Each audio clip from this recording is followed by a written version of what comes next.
Ito, Davao del Sur, nandito.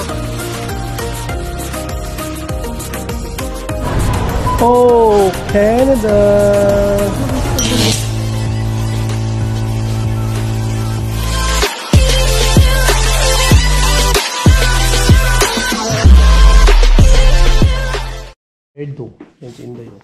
I don't like this hat.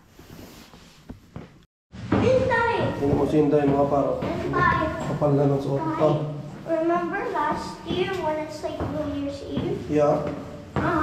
It was so cool because Tita Jane made like a basket, like meat made of, meat that's shaped like a flower. And when I tasted the meat, it was too salty. And there's like fruits on it. So I eat the fruits and it was good. And there's chocolates on the fruit. And I eat the chocolates. Dito tayo sa ano mga par, sa loob ng bus stop. Napakalamig. Gusto ko sana maglakad-lakad doon banda. Kaya lang lakas ng hangin, malamig. Hindi kaya mga par, no? Kailangan may gloves tayo. Hindi ko nadala yung gloves. Bukas dadalhin ko na nga. Or mamaya, pagka may time tayo maglakad-lakad mamaya, dadalhin ko. Ayan, siguro sa bahay tayo. Stay muna tayo sa bahay ngayon. Lakas ng hangin mga par. Negative 12 na eh. Talagang masakit na talaga. Mga ganitong lamig. Kahit hindi pa makapal yung snow, pero yung yung temperature na talaga. Kaya gusto ko lang pala congratulate ang ating kaibigan at solid na sumusuporta din. May vlog na rin siya mga par. Si Par Mark Soria ng Suri BC Kaya ayan. Ganda ng vlog niya, no? Ang ganda niyang editing niya, no? Talaga namang marunong pang Tyron Dix, no? Yung kanyang editing, ganda. Suportahan niyo mga parto, lalagay ko yung YouTube channel na, no? Mark Soria. Isa po siyang trabaho sa mga pare, IT, no? Software developer, no? O isang IT. Hindi naman natin kabisado kung anong talaga yung pangalan, pero IT na lang mga par, no? Kasi yun yung trabaho niya, no? Family of 3 din sila. And ayun, magsishare din siya ng mga videos niya, no? Karanasan din sa Canada, para din sa memories, no? Para dun sa anak niya, may baby kasi silang maliit, si Mabi, no? Yeah, ayun, congratulations par, at umpisahan mo na, no?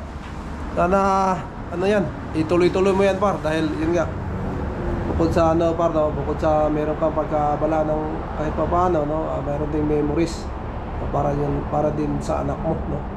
Siyempre, yung mga kamag-anak mo dun sa Pilipinas, no? Mapapanood nila. Ganda sa pakiramdam mga par, no? Na meron ding mga iba nating kababayan na inspired din, no? At nag-vlog na rin, no? Hindi naman tungkol sa yan mga par, no?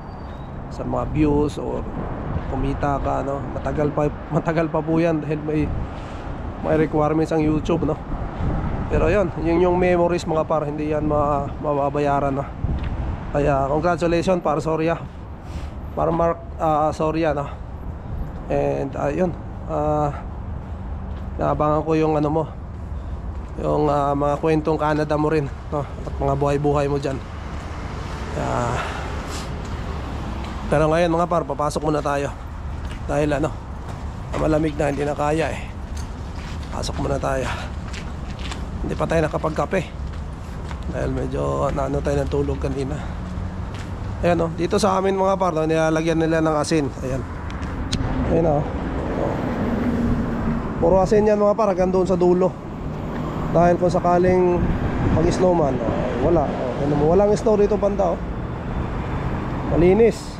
Hindi katulad doon sa kabila mga par, nakikita nyo naman puti yan, sa kabilang kalsada. Ang din doon, yung walkway lang ng tao, yun lang yung malinis, no? Pero yung gilid-gilid meron. Pero dito mga par, wala talaga hanggang dulo, tingnan nyo. Kasi dito mga par, may nagme-maintain dito sa harap namin, hanggang dulo. Kahit makapalang snow mga par, no? buhos ang snow. Sa umaga talaga, no, nililinis talaga nila to. Ito, meron talaga nagme-maintain sa lugar na to. Kaya ano dito, walang problema rito. Dadami lang siya sa umaga pag wala pang maglilinis. Pero pag ano na, dumating na sila, inaano nila to, tapos lalagyan ng asin. Tulad dito, may mga asin na pang paano ng snow. Tulad yan, nag-i-snow na naman, oh. Tulo na naman. So ayan, pasok lang tayo. Good morning mga par, no? And ingat kayo, pag dito ka sa Canada, ingat kayo. And magsuot ng makakapal na damit talaga dahil malamig. Shoutout din sa aking mga kasama. Dati sa trabaho, no, yung delivery, isa to sa talagang, ito ang pinakamahirap mag-deliver pag ganitong panahon. Napakalamig, napakadulas, may snow sa labas, no. Tapos punta ka sa kusina, no, malamig talaga mga par. So pasok muna ako. Magluluto tayo ngayon na ano, lagyan mo na ng patatas, no, may parang apritado. May sauce parang apritada. Ito yung patatas. So anong gagawin ko rito? Adobo?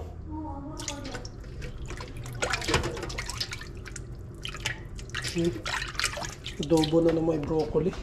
Luto natin nga parang adobo lang na lalagyan natin ng broccoli. May sauce lang siya. May pambaon din siya dito boro. Ayun. Ayan yun. Bawang, luya, saka onion, tapos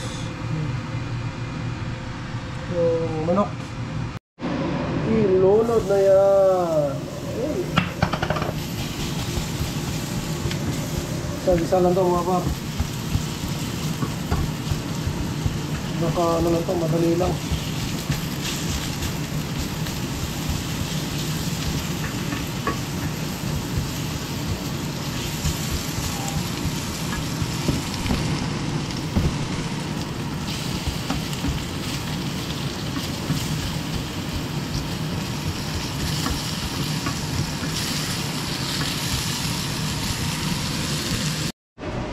Lunod na rin ito mga par.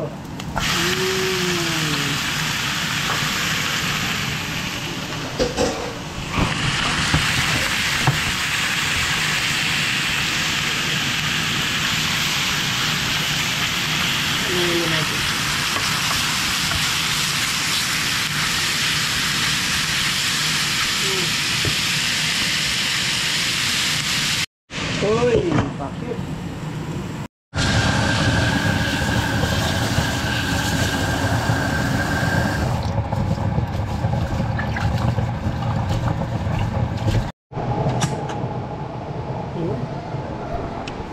Ayan mga par, salang lang tayo ng sinaing. Luto natin ng ulam.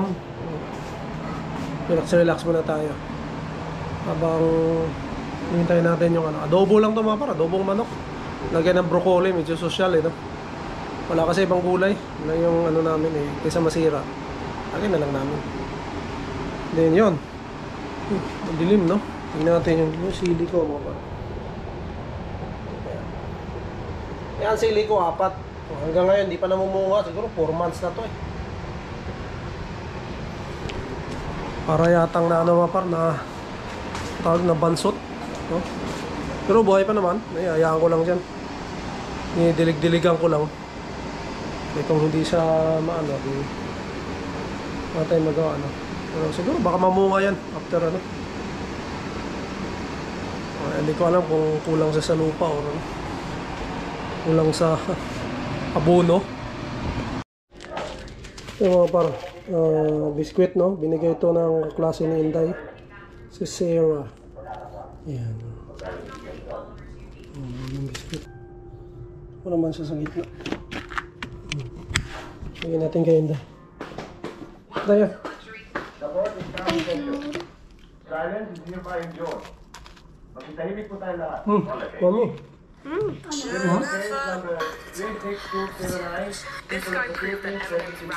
Mami, gusto ko lang i-congratulate si Parmark, sorry ano, sa kanyang bagong channel, no? And yun nga, nagpapasalamat tayo at marami tayong nakikita mga par na nag-ano na, no? Na nagba-vlog na rin sa ngayon, no? nag-share ng kanilang mga experience po. Dahil yun nga, sinabi ko naman na iba't iba tayo ng experience dito. At yun, kanya-kanya tayo ng mga pinagdadaanan dito sa Canada mga par, no? So kung kaya nyo mag-vlog, no? Kung may share nyo, no? Yung mga experience nyo, pwede naman po, no? Pwede naman kayo mag-vlog, madali lang naman maggawa ng YouTube channel. And para rin sa mga memories nyo, no? Kung gusto nyo lang mga par, kung may time kayo, no? So ayun lang. And may mga inaabangan pa rin tayo mga par, no, na magbablog din ng mga kasama natin. So natin, no? Inaabangan natin yan para suportahan natin. At sila ay matatagal na rin dito mga par, no? And yun nga, iniinganyo natin na yun, sana mag-vlog din sila para ma-share din nila yung kanilang mga experience mga par, dahil hindi naman yun pag nagko-comment ka, no? So maganda yung gumawa ka rin ng sarili mong vlog, no? Para may share mo, no? At doon sa mga bashers mga par, no? Yung mga nambabash, no? Yan, gumawa kayo ng sarili channel nyo mga par, no? Kung talagang kayo, kung gusto nyo, kung sa tingin nyo mali yung mga sinishare ng mga iba nating mga kababayan, yung mga nagba-vlogs, no? At yun, alam nyo, no? Kung anong gagawin, no?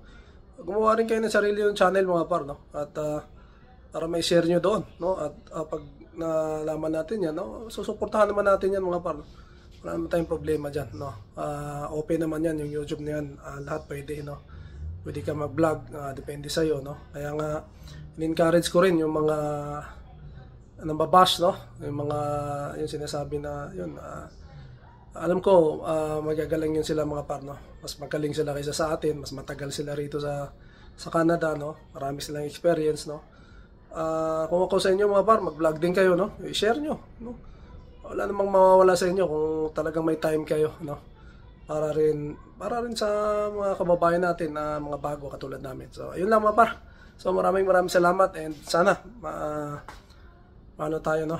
Makakita pa tayo ng mas marami pang mag-vlog, no? Na mga kababayan natin na ma-inspire, no? Hindi lang naman sa mga par, no? Para sa views, no? Para rin sa family niya katulad ni Par Mark Soria, no? Para parang memories lang din daw, no? So, ayun. Maraming salamat and shoutout sa lahat ng lagi nakasuporta sa atin, no? And yun. Siguro dito ko muna tatapusin ang aking vlog mga par. To God be all the glory. We'll see you in the next one. Bye! Alright.